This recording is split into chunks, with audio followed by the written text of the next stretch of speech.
এখনো পর্যন্ত গরিব মানুষের টাকা বন্ধ।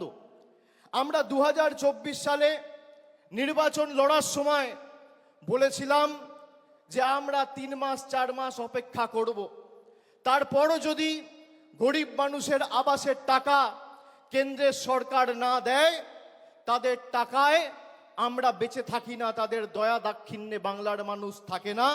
রাজ্য সরকার নিজে সেই 12 লক্ষ মানুষকে টাকা দিয়ে তাদের বাড়ি করার ব্যবস্থা করে দেবে। রাজ্য সরকার কথা দিয়েছিলেন, আমাদের মুখ্যমন্ত্রী সেই কথা রেখেছেন।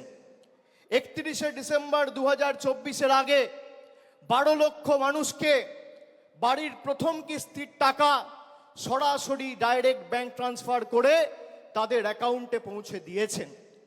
আমরা বলেছিলাম 100 দিনের লড়াই আমরা দিল্লি অবধি নিয়ে যাব, তারপরও যদি বিজেপি টাকা না দেয়, আমাদের মামাটি মানুষের সরকার আমরা বিকল্প অর্থের ব্যবস্থা করে সেই 59 লক্ষ জব কার্ড হোল্ডার প্রকৃত প্রাপক যারা, তাদের টাকা তাদের ব্যাংক অ্যাকাউন্টে পৌঁছে দেব।